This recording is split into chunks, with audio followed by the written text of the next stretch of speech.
Alhamdulillah, alhamdulillahi rabbil alamin, wa bihi nasta'in ala umuri dunya waddin. Ashhadu an la ilaha illallah wahdahu la syarika lah, wa ashhadu anna Muhammadan abduhu wa rasuluh, la nabiyya ba'da. Kaum muslimin, saudaraku rahimakumullah, puji dan syukur selalu kita ucapkan atas kehadirat Allah Subhanahu wa ta'ala. Selawat dan salam buat mahkota alam, pelipur lara di kala duka, penyejuk kalbu di kala rindu, penenang hati di kala tersakiti, yakni Habibana wa Nabiyana wa Rasulana Muhammad sallallahu alaihi wasallam. Saudaraku rahimakumullah, pada kesempatan kali ini, izinkanlah saya Nabil Abi Musbar dari kelas 10 IPA 2 MAN 1 Solok Selatan untuk menyampaikan sebuah kultum kita pada kesempatan kali ini dengan judul Akhlak Orang yang Sholat. Saudaraku sebangsa dan seakidah, Allah Subhanahu wa ta'ala tidak hanya menyuruh hambanya untuk melakukan ibadah secara ritual, tetapi Allah juga menyuruh hambanya untuk melakukan ibadah secara sosial. Kenapa? Karena Allah sering menghubungkan antara ibadah ritual dengan ibadah sosial. Mari kita lihat bagaimana Allah Subhanahu wa ta'ala menghubungkan antara ibadah sosial dengan ibadah ritual. Sebelum itu, kita lihat bagaimana contoh dari ibadah ritual dan contoh dari ibadah sosial. Contoh dari ibadah ritual adalah solat, dan contoh dari ibadah sosial adalah akhlak yang baik. Selanjutnya kita lihat bagaimana Allah selalu menghubungkan antara ibadah sosial dan ibadah ritual. Dalam Al-Quran surah Al-Ankabut ayat 45, Allah Subhanahu wa ta'ala berfirman yang berbunyi, Bismillahirrahmanirrahim. Inna salata tanha 'anil fahsya'i wal munkar.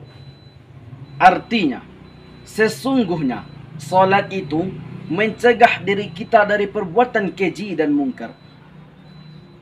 Kaum muslimin saudaraku rahimakumullah, dari ayat tersebut dapat kita ambil kesimpulan bahwasanya ketika seseorang melakukan solat dengan benar sesuai dengan tuntunan Rasulullah dan ikhlas karena Allah, maka insya Allah ayat tadi mengatakan mereka akan terhindar dari dua perkara.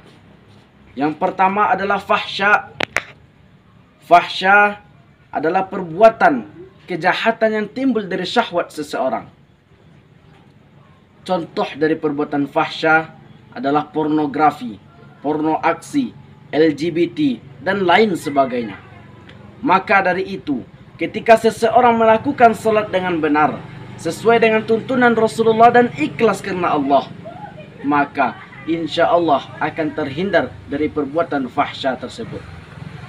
Karena dalam diri seseorang yang melakukan salat dengan benar, insya Allah akan ada pembenteng dan pelindung di dalam hatinya agar tidak melakukan perbuatan yang dimurkai oleh Allah tersebut.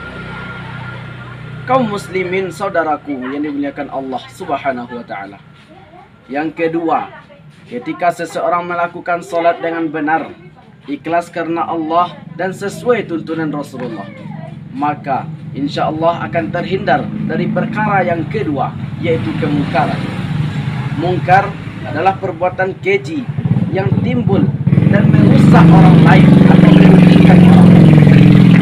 Contoh dari perbuatan mungkar adalah korupsi dan lain sebagainya. Mari kita lihat bagaimana salat dapat mencegah diri kita dari perbuatan keji dan mungkar. Ketika kita menonton televisi atau sedang memegang handphone, maka ketika di dalam handphone tersebut nampak hal-hal yang tidak elok, maka hal tersebut akan timbul dalam hati kita untuk mengatakan tidak boleh. Itulah mengapa solat dapat mencegah dari kita dari perbuatan keji dan mungkar. Rasulullah sallallahu alaihi wasallam bersabda, "Innama bu'istu liutammima makarimal akhlak." Sesungguhnya aku diutus ke muka bumi ini adalah untuk memperbaiki akhlak manusia. Kenapa Rasulullah sallallahu alaihi wasallam ke muka bumi ini untuk memperbaiki akhlak? Karena beliau mengatakan, ketika baik akhlak manusia, maka baiklah bangsa tersebut. Ketika rusak akhlak manusia, maka rusaklah bangsa tersebut. Kaum muslimin, saudaraku yang dimuliakan Allah Subhanahu wa taala. Rasulullah telah memberikan 4 sifat yang ketika kita melakukan salat dengan benar, sifat tersebut insya-Allah akan ada pada diri kita. Yang pertama, Rasulullah memiliki sifat yang amanah, artinya dapat dipercaya. Yang kedua, Rasulullah memiliki sifat siddiq, artinya benar. Yang ketiga, Rasulullah memiliki sifat tabligh, artinya menyampaikan. Dan yang keempat, Rasulullah memiliki sifat yang fatonah, artinya cerdas. Maka dari itu kaum muslimin rahimakumullah, kita sebagai umat Rasulullah semoga dapat mencontoh perilaku baik dari sisi kehidupan maupun sifat yang dimiliki oleh Rasulullah sallallahu alaihi wasallam. Kaum muslimin rahimakumullah, demikianlah kultum singkat kita pada kesempatan kali ini. Semoga bermanfaat bagi kita bersama, terutama bagi saya yang menyampaikan. Kami akhiri dengan mengucapkan wabillahi taufiq wal hidayah. Assalamualaikum warahmatullahi wabarakatuh.